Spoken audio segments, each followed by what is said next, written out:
مزید 44 فلسطینی شہید، غذائی امداد کے منتظر فلسطینیوں پر اسرائیلی فوج کی فائرنگ، 22 فلسطینی شہید۔ اقوام متحدہ کے مطابق غزہ میں 10 لاکھ خواتین اور بچیاں شدید غذائی قلت کا شکار، کئی حاملہ خواتین کی زندگیوں کو بھی شدید خطرات لاحق۔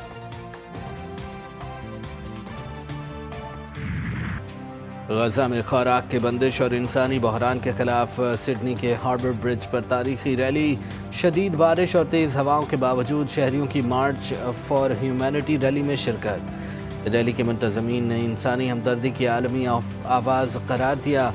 مظاہرین کے جنگ بندی کے حق میں نعرے، میلبرن میں بھی فلسطینی عوام کی حمایت میں شہری سڑکوں پر آ گئے۔ پیرس، برلن، اوسلو، گلاسگو میں بھی احتجاج، برتن بجا کر فلسطینیوں کو بھوکا مارنے کے منصوبے کی مذمت۔ سعودی عرب کی مسجد اقصی کے خلاف اسرائیلی اشتعال انگیز اقدامات کی مذمت، ایسے اقدامات خطے میں کشیدگی کو ہوا دیتے ہیں۔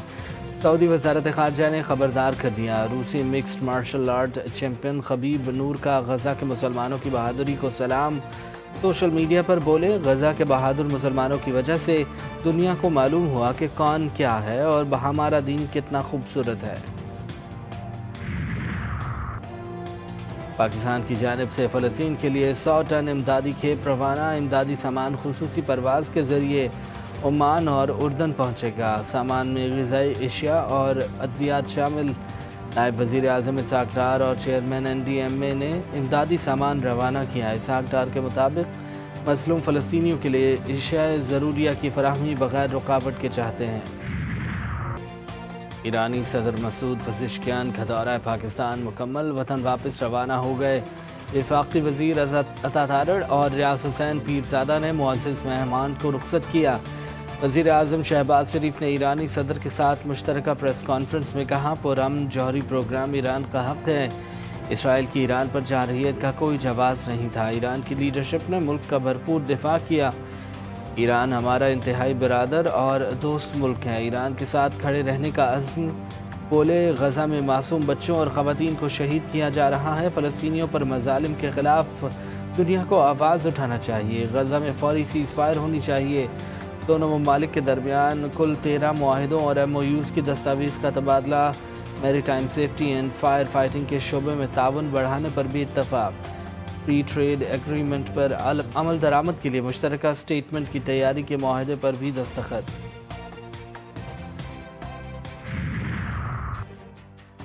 پاکستان ہمارا دوسرا گھر ہے، اسرائیلی جارحیت کے خلاف پاکستان کی حمایت پر دل سے شکر گزار ہیں۔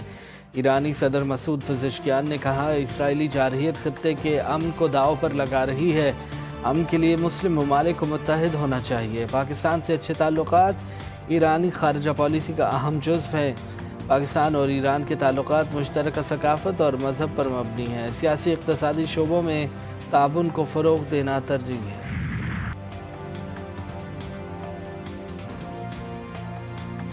صدر آصف علی زرداری سے ایرانی صدر مسعود پزشکیان کی ملاقات، دو طرفہ تعاون کو مزید وسعت دینے کے عزم کا اعادہ۔ علاقائی اور عالمی امور پر تبادلہ خیال، وزیر اعظم شہباز شریف اور ایرانی صدر کی 1 on 1 ملاقات، دو طرفہ تعلقات سمیت اہم امور پر تبادلہ خیال۔ وفود کی سطح پر ملاقات میں فیلڈ مارشل عاصم منیر بھی موجود تھے۔ باہمی تعلقات کو مزید مستحکم کرنے پر گفتگو، علاقائی سلامتی اور مشرق وسطیٰ کی صورتحال پر بھی تبادلہ خیال۔ وزیر اعظم نے ایرانی قیادت، مسلح افواج اور عوام کے ساتھ مکمل یکجہتی اور حمایت کا اعادہ کیا۔ ایرانی صدر کا وزیر اعظم ہاؤس آمد پر پرتپاک استقبال، وزیر اعظم شہباز شریف نے مسعود پزشکیان کو خوش آمدید کہا۔ دونوں رہنماؤں کا گرم جوشی سے مصافحہ، دونوں ممالک کے ترانے بجائے گئے۔ مسلح افواج کی جانب سے ایرانی صدر کو گارڈ آف آنر پیش کیا گیا۔ ایرانی صدر نے وزیر اعظم ہاؤس میں پودا بھی لگایا۔